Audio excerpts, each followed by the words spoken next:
हरिओम. आत्मषटकमच्या 11व्या भागात सगळ्यांचं मनःपूर्वक स्वागत. प्रार्थना म्हणूया. सदाशिवसमारंभां शंकराचार्यमध्यमाम् अस्मदाचार्यपर्यन्तां वन्दे गुरुपरम्परां. श्रुतिस्मृतिपुराणानाम् आलयं करुणालयं नमामि भगवत्पादं शङ्करं लोकशङ्करं. शङ्करं शङ्कराचार्यं केशवं बादरायणं सूत्रभाष्यकृतौ वन्दे भगवन्तौ पुनः पुनः. गेल्या भागात आपण विज्ञानमय कोश आणि आनंदमय कोश यांची सविस्तर माहिती करून घेतली आणि त्याच्या आधीच्या भागामध्ये आपण अन्नमय कोश, प्राणमय कोश आणि मनोमय कोश हे 3 कोश पाहिले होते. विज्ञानमय कोश म्हणजे बुद्धी आणि पंचज्ञानेंद्रिये आणि मनोमय कोश म्हणजे मन आणि पंचज्ञानेंद्रिय. प्राणमय कोश म्हणजे 5 प्राण आणि 5 कर्मेंद्रिय आणि अन्नमय कोश म्हणजे आपल्याला जे दिसतं आपलं शरीर ते. आणि आनंदमय कोश म्हणजे कारण शरीर. जाग्रत, स्वप्न आणि सुषुप्ती या 3ही अवस्थांमध्ये अनुभवला जाणारा आनंद हा आनंदमय कोशाचीच अभिव्यक्ती असते. आणि ती का ते आपण तत्वबोधातली आनंदमय कोशाची व्याख्या डिटेलमध्ये वाचली, समजून घेतली आणि त्याच्या आधारे ही गोष्ट ती स्पष्ट करून घेतली की 3ही अवस्थांमधला आनंद हा आनंदमय कोशामुळेच होतो.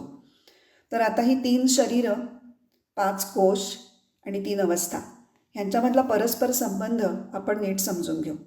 आधीच्या विवेचनामध्ये हा संबंध जाता जाता आपण त्याविषयी बोललेलो आहे, पाहिलेला आहे, पण तो आता ठळकपणे लक्षात घेऊया. पहिला अन्नमय कोश म्हणजेच स्थूल शरीर आणि ह्याची अवस्था जागृतावस्था. जागृतावस्थेतील सगळे अनुभव हे फक्त स्थूल शरीराद्वारेच घेणं शक्य असतं आणि म्हणून स्थूल शरीराची अवस्था ही जागृतावस्था असं म्हटलं जातं. प्राणमय, मनोमय आणि विज्ञानमय हे 3 कोश एकत्रितपणे त्याला सूक्ष्म शरीर असं म्हटलं जातं आणि त्याची अवस्था स्वप्न अशी समजली जाते. कारण स्वप्नावस्थेमध्ये स्थूल शरीर हे पूर्ण लीन असतं आणि स्वप्नावस्थेतले सगळे अनुभव हे फक्त सूक्ष्म शरीराच्या सहाय्यानेच शक्य होतात. म्हणून सूक्ष्म शरीराची अवस्था ही स्वप्न असं म्हटलेलं आहे. आणि आनंदमय कोश म्हणजेच कारण शरीर आणि त्याची अवस्था सुषुप्ती असं म्हटलं आहे. कारण सुषुप्तीमध्ये स्थूल आणि सूक्ष्म ही दोन्ही शरीरं संपूर्णपणे लीन असतात आणि फक्त कारण शरीर कार्यरत असतं आणि अज्ञानातील आनंदाचा अनुभव असतो आणि म्हणून कारण शरीराची अवस्था सुषुप्ती असं म्हटले आहे. अशा प्रकारे आपण पंचकोशांची इत्थंभूत माहिती घेतल्यानंतर आपण पंचकोशांचा निरासही केला आणि त्यासाठी तर्क कुठला वापरला तर हे 5ही कोश हे जाणले जाऊ शकतात म्हणून ते जाणणाऱ्या आत्म्यापासून भिन्न असायलाच हवेत, म्हणजे दृश्यत्वात हा तर्क, त्याच्यावर आपण पंचकोशांचा निरास केला. आता दुसऱ्या श्लोकामधील सप्तधातूंविषयी जाणून घेण्यापूर्वी आपण हा श्लोक एकदा परत म्हणूया. न च प्राणसंज्ञो न वै पैच वायुर्न वा सप्तधातुर्न वा पैचकोशः न वाक्पाणिपादं न चोपस्थपायु चिदानन्दरूप शिवोऽहं शिवोऽहं चिदानन्दरूप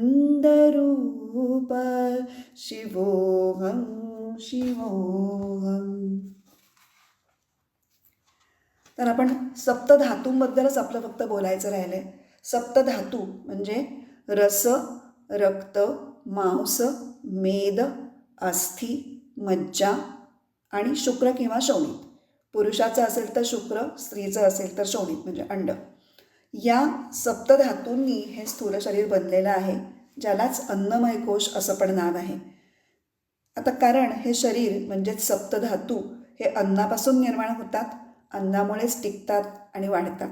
आता हे धातू अन्नापासून कसे बनतात ह्याचं वर्णन छांदोग्य उपनिषदाच्या 6व्या अध्यायातल्या 5व्या खंडाच्या सुरुवातीच्या 3 मंत्रांमध्ये खूप छान दिलेलं आहे. त्याच्यामध्ये 7ही धातू त्यांनी समाविष्ट होत नाही आहे त्याचं वर्णन, पण जे 4 धातूंचं त्यांनी सांगितलेलं आहे वर्णन, त्याच्यावरून आपल्याला इतरांचीही कल्पना करता येईल. तर आपण ते 3 मंत्र मी वाचून तुम्हाला एक्सप्लेन करते. अन्नम अशितम त्रेधा विधीयते तस्य यः स्थविष्ठः धातुः तत्पुरीशं भवति, यः मध्यमः तन्मांसं, यः अनिष्ठः तन्मनः. अशितम अन्नम त्रेधा विधीयते. खाल्लेलं अन्न हे 3 प्रकारे त्या 3 भागामध्ये विभाजित होतं. यः तस्य स्थविष्ठः धातुः तत्पुरीशं भवति. त्यातील जो स्थूल भाग असतो खाल्लेल्या अन्नातला, त्याची विष्ठा बनते. पुरीश म्हणजे विष्ठा, स्टूल्स.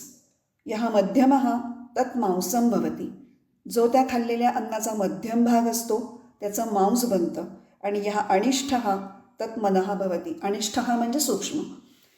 जो सगळ्यात सूक्ष्म भाग असतो त्याच्यापासून मन निर्माण होतं. इथे आपल्याला एक वेगळी गोष्ट कळाली. म्हणजे आपण बघतोय धातूंच्याबद्दल. धातू हा आपला आत्ता चर्चेचा विषय आहे. पण जाता जाता जी गोष्ट कळली आहे त्याच्याकडे तुमचा एकदा लक्ष आणून देते की अन्न हे मनाचं सुद्धा कारक आहे. म्हणजे स्थूल शरीर जरी अन्नाने बनलेलं असतं आणि मन हा सूक्ष्म शरीराचा जरी भाग असला तरी अन्नाच्या सूक्ष्म भागापासून मन बनलेलं असतं. हेही एक आत्ता आपला हा चर्चेचा विषय नाही, त्यामुळे त्याविषयी मी आत्ता जास्त खोलात जाऊ इच्छित नाही. तुम्ही नोंद घ्या याची की मन हे पण अन्नावरती अवलंबून असतं. आपण पुढे कधीतरी जेव्हा योग्य आपल्याला संधी मिळेल तेव्हा याविषयी आपण अधिक बोलू. तर आपल्याला आत्ता मांस या धातूची निर्मिती कशी होते तर खाल्लेल्या अन्नाच्या मध्यम भागापासून होते. आता इथे जे स्थूल, मध्यम आणि सूक्ष्म असे जे 3 भाग केलेले आहेत त्याच्या पाठीमागे अजून एक थोडंसं शास्त्र आहे की स्थूल भाग हा पृथ्वी तत्वाचा, मध्यम भाग हा जलतत्वाचा आणि सूक्ष्म भाग हा तेजतत्वाचा असं समजलं जातं. खरं म्हणजे 5 तत्व आहेत. पण छांदोग्य उपनिषदामध्ये पृथ्वी, आप आणि तेज ह्या 3 तत्वांचाच प्रामुख्याने विचार केलेला दिसतो. आणि इतर तत्वही त्याच्यामध्येच गृहीत आहेत अशा पद्धतीने छांदोग्य उपनिषदामध्ये मांडणी आहे. तर त्याविषयी आपण आत्ता बोलायला नको, तो एक संपूर्ण वेगळा विषय आहे. तर आपल्याला मांस हा धातू हा अन्नाच्या मध्यम भागापासून बनतो एवढं इथे कळलं. आता पुढचा मंत्र वाचते. आपः पीताः त्रेधा विधीयन्ते तासां यः स्थविष्ठः धातुः तन्मूत्रं भवति, यः मध्यमः तल्लोहितं, यः अनिष्ठः सः प्राणः. आता अन्वय सांगते. पीताः आपः त्रेधा विधीयन्ते म्हणजे माणूस जे पाणी पितो त्या पाण्याची 3 रूपं होतात. ते पाणी 3 रूपांनी परिवर्तित होतं. तासां यः स्थविष्ठः धातुः तन्मूत्रं भवति म्हणजे त्याचा जो स्थूल भाग आहे तो मूत्र बनतो. यः मध्यमः तल्लोहितं जो मध्यम भाग आहे तो रक्तात परिवर्तित होतो. आणि यः अनिष्ठः सः प्राणः आणि जो सूक्ष्म भाग आहे तो प्राण बनतो. अशा प्रकारे आपल्याला इथे दुसऱ्या धातूची, रक्त या धातूची निर्मिती ही कशी आपण पिलेल्या पाण्यापासून होते हे आपल्याला इथे कळालं. आणि अजून एक महत्त्वाचा मुद्दा जो आत्ता इथे चर्चेचा विषय नसला तरीही महत्त्वाचा आहे म्हणून नोंद घ्यावा असा आहे, तो म्हणजे प्राण हे आपोमय किंवा जलमय असतात किंवा पाण्यावर अवलंबून असतात. हे अगदी समजायला सोपं आहे बरं का, की खाल्ल्याशिवाय केवळ पाण्यावर माणूस बरेच दिवस जगू शकतो, पण पाण्याशिवाय जगू शकत नाही. न खाता माणूस जगू शकतो, पण पाणी हे प्यायलाच लागतं. म्हणून प्राण धारण करण्यासाठी पाण्याची नितांत गरज आहे. असो, आपला आत्ता फोकस आहे तो रक्त या धातूच्या निर्मितीबद्दल. म्हणजे आता आपल्याला मांस कसं बनतं ते कळलं आणि रक्त हा धातू कसा बनला तेही कळलं. आता तिसरा मंत्र. तेजोशितं त्रेधा विधीयते तस्य यः स्थविष्ठः धातुः तद् अस्थि भवति, यो मध्यमः स मज्जा, यः अनिष्ठः सा वाक्. अशितं तेजः त्रेधा विधीयते म्हणजे खाल्लेलं तेज हे 3 प्रकारांनी विभाजित होतं. आता इथे तेज खाणं म्हणजे काय तर तेज म्हणजे इथे हीट हीट निर्माण करणारे स्निग्ध पदार्थ, ज्यात कॅलरीज असतात जास्त, असे पदार्थांना तेज म्हटले. म्हणजे तेल, तूप, लोणी ह्यांना तेजोमय पदार्थ म्हटलेत. तर हे पदार्थ खाल्ल्यानंतर त्याचं 3 प्रकारे विभाजन होतं. त्याच्या स्थूल भागापासून हाडं बनतात, त्याच्या मध्यम भागापासून मज्जा बनते आणि त्याच्या सूक्ष्म भागापासून वाणी बनते. इथे परत तिसरा, आत्ताच्या विषयामधला बाजूचा पण महत्त्वाचा, की वाणी ही तेजोमय असते. तेज तत्व जोपर्यंत आपल्या शरीरामध्ये कार्यरत असतं तोपर्यंत वाणी काम करते. वाणीच्या कार्यासाठी तेजाची आवश्यकता असते. वाणी ही तेजापासून बनलेली असते. आत्ता आपल्याला हाडं म्हणजे अस्थी आणि मज्जा ह्या अजून 2 धातूंच्या निर्मितीबद्दल इथे कळलं. इथे सर्व सप्तधातूमधले सातही धातूंचं वर्णन आलेलं नाही, पण जे 4 धातूंचं वर्णन आलं त्याच्यावरून आपण कल्पना करू शकतो की इतर धातूंचीही निर्मिती अशाच पद्धतीने अन्नापासून होते. हे आपल्याला सहजच पटण्यासारखं आणि कळण्यासारखं आहे. तर अन्न हे पंचमहाभूतांपासून विशेषतः पृथ्वी तत्वाच्या आधिक्याने बनलेलं असतं आणि त्यामुळे सप्तधातू हे सुद्धा जड असतात आणि म्हणून ते आत्मा असू शकत नाही. या ठिकाणी आपले पहिले 2 श्लोक पूर्ण झाले आणि या विवेचनादरम्यान उपदेश सारातील ज्या श्लोकांची आठवण व्हायला हवी होती त्या श्लोकांचे क्रमांक आज मी सांगणार आहे. ज्यांना शक्य असेल त्यांनी या श्लोकांची संबंधित भाग पुन्हा जरूर ऐकावे. ध्यानयोगामधला श्लोक 12, चित्तवायवश्चित्क्रियायुताः शाखयोर्द्वयी शक्तिमूलका. हा एक श्लोक ज्या वेळेला मी सृष्टीच्या उत्पत्तीची पहिल्यांदाच माहिती दिली होती त्याचं वर्णन तिथे केलेलं आहे. श्लोक 16 ध्यानयोगातला शेवटचा श्लोक, दृश्यवारितं चित्तमात्मनः चित्वदर्शनम तत्वदर्शनम. हे तर पुष्कळच आपण या 2 श्लोकांमध्ये वेगवेगळ्या गोष्टींचा निराश करताना वापरलेला आहे. आपण ते दृश्यत्वात हे जे कारण किंवा हा जो तर्क मांडलेला आहे की शरीर हे आत्मा नाही, कारण काय, दृश्यत्वात ते दिसतं, त्याचा अनुभव आपल्याला येतो. इथे दृश्यवारितम चित्तमात्मनः या श्लोकाच्या दरम्यान आपण दृक्दृश्य विवेक हा भाग पहिल्यांदाच बघितला होता. ज्ञानयोगामधला श्लोक क्रमांक 22, विग्रहेंद्रिय प्राणधीतमः नाहमेकसत् तज्जडैह्यसत्.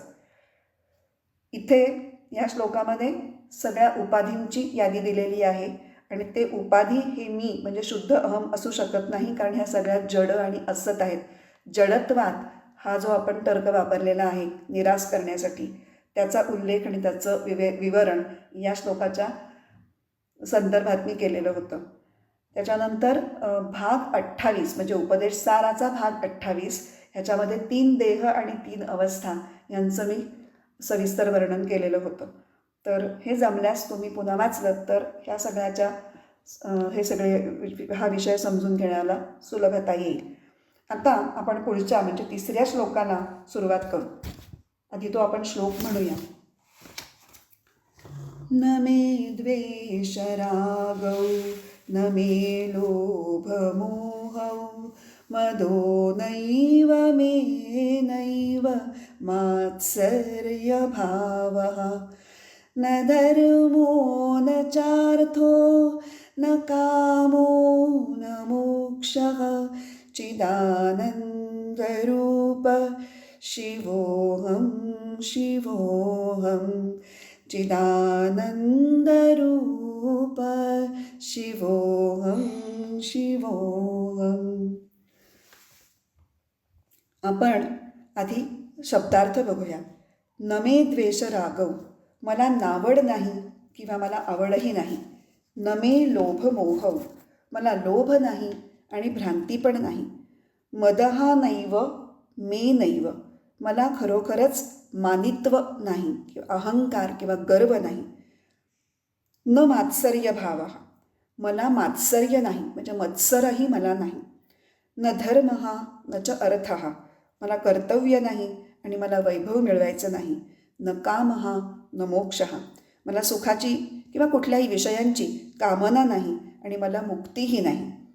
चिदानंदरूप शिवोहम शिवोहम, मी स्वरूपतःच शुद्ध जाणीव तत्व आहे, सुखस्वरूप कल्याणस्वरूप आहे, मी शिव आहे. आता इथे आपण पहिल्या 2 शब्दांपासून सुरुवात करू. नमे द्वेष रागव. द्वेष म्हणजे तिरस्कार किंवा तीव्र नापसंती किंवा साध्या शब्दात नावड. राग म्हणजे आसक्ती किंवा तीव्र पसंती किंवा साध्या शब्दात आवड. कुठलीही वस्तू, आपल्या सभोवतालच्या विविध व्यक्ती, आपल्याला ज्या परिस्थिती वेगवेगळ्या ज्यांना आपल्याला सामोरं जावं लागतं किंवा ज्या परिस्थितीमध्ये आपण असतो, त्या सगळ्या ह्या 3ही गोष्टींना आपण सहजच आपल्याही नकळत 2 गटांमध्ये विभागतो. एक म्हणजे आवडीच्या, दुसऱ्या म्हणजे नावडीच्या. आणि ज्या आवडीच्या गोष्टी असतात त्यांची आपल्याला आसक्ती वाटते आणि ज्या नावडीच्या गोष्टी असतात त्यांच्याविषयी आपल्याला तिरस्कार वाटतो. आसक्ती आणि तिरस्कार किंवा आवड आणि नावड ह्या 2ही वृत्ती आहेत. आणि ह्या वृत्ती कुठे असतात? मनात. आणि मनामध्ये या राग आणि द्वेष या वृत्ती उत्पन्न का होतात? तर याचं उत्तर भगवद्गीतेमधल्या 3ऱ्या अध्यायातल्या 34व्या श्लोकामध्ये कसं दिलं आहे ते सांगते. आपण आधी तो श्लोक म्हणू. इंद्रियस्येन्द्रियस्यार्थे रागद्वेषौ व्यवस्थितौ तयोर्न वशमागच्छेत् तौ ह्यस्य परिपन्थिनौ. आता अन्वय आणि अर्थ. इंद्रियस्य अर्थे, ज्ञानेंद्रियांच्या आणि त्या त्या इंद्रिय विषयांमध्ये रागद्वेषौ व्यवस्थितौ, राग आणि द्वेष हे अधिष्ठित असतात. तयोः वशम न आगच्छेत, त्या दोघांच्या अधीन होऊ नये. ही तौ अस्य परिपंथिनौ. ही म्हणजे कारण, तौ म्हणजे रागद्वेष, ते दोघंही कसे आहेत? त्याचे वाटमारे शत्रू आहेत, म्हणजे जीवाचे शत्रू आहेत हे. आता परत एकदा भावार्थपूर्ण सलग सांगते. इंद्रिय आणि त्यांच्या विषयांसंबंधीची आसक्ती आणि तिटकारा हा इंद्रियांमध्ये स्वभावतःच वास करून असतात. कोणीही त्या दोघांच्या अधीन होऊ नये. त्या दोघांच्या म्हणजे रागद्वेषांच्या, कारण ते दोघेही त्याचे म्हणजे जीवाचे वाटमारे शत्रू आहेत. इंद्रिय पंचज्ञानेंद्रिय आणि इंद्रियस्य अर्थ म्हणजे इंद्रियांचे विषय, म्हणजे इंद्रिय जे आपल्या मनापर्यंत बुद्धीपर्यंत पोचवतात ते विषय, ते आपल्याला माहिती आहेत. डोळ्यांचा विषय आहे रूप, कानाचा विषय आहे शब्द, नाकाचा विषय आहे गंध, रसनेचा विषय आहे रस आणि त्वचेचा विषय आहे स्पर्श. इंद्रियस्य अर्थ म्हणजे इंद्रिय आणि इंद्रियार्थ या 2 शब्दांचे आपण अर्थ बघितले. 5 ज्ञानेंद्रिय आणि त्यांचे 5 विषय, ह्यांच्यामध्ये राग आणि द्वेष हे राहतात. त्यांच्या ताब्यात जाऊ नका असं सांगितलं आहे, कारण त्यांना इथे लुटारू म्हटलं आहे रागद्वेष यांना. तर लुटारू का म्हणलं आहे त्यांना? कारण हे आपल्या जीवनातला आनंद, उत्साह हे लुटून घेऊन जातात. कसे काय? आता बघा, आवडती वस्तू मिळेपर्यंत आपण अस्वस्थ असतो. ती मिळाली नाही किंवा समजा मिळाली आणि मग परत हातातून निसटली तर दुःख होतं, राग येतो. नावडती वस्तू किंवा परिस्थिती जर भोगावी लागली तर खूप दुःख होतं. याच्यातून बाहेर पडण्यासाठी आपण अगदी जीवाची तळमळ, तगमग, तडफड होत असते. तर अशा प्रकारे राग आणि द्वेष ह्याच्यामुळे आपला आनंद हा कमी होतो, निघून जातो. ज्ञानेंद्रियांची आपापल्या विषयवस्तूबद्दलची जी काही आवड किंवा नावड ही असते, ही प्रत्येकाची उपजत म्हणजे जन्मजात आणि निसर्गतः असते. आपल्याला एखादी गोष्ट का आवडते किंवा का आवडत नाही, म्हणजे ह्याला कधी कधी कारणं असतात. पण एखाद्या मुलाला गोड आवडतं, एखाद्या मूल अजिबात गोड खात नाही. तर इथे त्याला काही लॉजिक नसतं की अमक्याला का गोड आवडतं, अमक्याला का तिखट आवडतं. कारल्याची भाजी पण मिटक्या मारत खाणारे आहेत आणि कारलं बघितल्या तोंड फिरवणारेही आहेत. हे ज्या सगळ्या आवडीनिवडी आहेत ह्या अत्यंत निसर्गतः असतात, उपजत असतात, जन्मजात असतात. आणि त्यामुळे विषयवस्तू ह्या आपल्या अंतरंगात सुखदुःखाच्या लाटा उत्पन्न करण्यासाठी स्वतः आपापल्या एकट्या या असमर्थ असतात. पण तरी आपण प्रक्षुब्ध आणि अस्वस्थ असतो. ते कशामुळे? ते खरं म्हणजे ना विषयामुळे ना इंद्रियामुळे आपण अस्वस्थ असतो, ते आपल्या मनामुळे. कारण विषय, व्यक्ती किंवा परिस्थिती ह्यांच्या संपर्कात मन हे इंद्रियांच्या मार्फत येतं आणि मग त्याच्या स्वतःच्या जन्मजात वासनांनुसार त्याच्यात राग किंवा द्वेष हे व्यक्त होतात, कामना उत्पन्न होतात, अहंकार जोपासला जातो. नुसती ती वस्तू आपापली ही रागद्वेषांखेरीज म्हणजे त्याच्याविषयी आपण जे जोडतो की ही गोष्ट मला आवडते, ही गोष्ट मला आवडत नाही, ही यांनी आपण त्या वस्तूशी कनेक्ट जोपर्यंत होत नाही तोपर्यंत ती वस्तू आपापली आपल्याला सुख दुःख देऊ शकत नाही. आणि ह्या जो रागद्वेष असतो तो आपल्या वासनांमधून निर्माण होतो आणि ह्या वासना आपल्या कारण शरीरात साठवलेल्या असतात. आपण बघितलंय कारण शरीर कसं निर्माण होतं ते. आणि मग ह्या सगळ्या विकारांनाच मल आणि आवरण म्हणतात. हे पण आपण प्रस्तावनेमध्ये पाहिलंय. हे आपले जे 3 दोष सांगितलेत, मल, आवरण आणि विक्षेप. हे मल म्हणजे हे सगळं जो रागद्वेष आहे तो, आणि आवरण म्हणजे अज्ञान, जे कारण शरीरामुळे आपल्यामध्ये आहे. आणि ह्या दोन्हींच्यामुळे विक्षेप निर्माण होतात आणि मग आपण स्वतःच्या सत्य स्वरूपापासून दूर जातो. रागद्वेषांच्या रूपाने आपण मनाशी तादात्म्य केलंय ही गोष्ट आपल्याला दिसून येते. आणि मन म्हणजे आत्मा नाही असं आपण यापूर्वीच सिद्ध केलेलं आहे. म्हणून म्हटलेलं आहे, नमे द्वेष रागव, मला नावड नाही की मला आवडही नाही. लोभ, मोह इत्यादी हे विकारसुद्धा मला असू शकत नाहीत, कारण आत्मा हा कसा आहे, अविकारी आहे. मग विकार आत्मा कसा असेल किंवा आत्म्याला विकार कसे असतील. अशा प्रकारे 3ऱ्या श्लोकातील पहिल्या 2 ओळी आपण पूर्ण केलेल्या आहेत. आता पुढील 2 ओळी आपण पुढच्या भागामध्ये पाहू. प्रार्थना म्हणून थांबू. अज्ञानतिमिरान्धस्य ज्ञानाञ्जनशलाकया चक्षुरुन्मीलितं येन तस्मै श्रीगुरवे नमः. ॐ पूर्णमदः पूर्णमिदं पूर्णात् पूर्णमुदच्यते पूर्णस्य पूर्णमादाय पूर्णमेवावशिष्यते.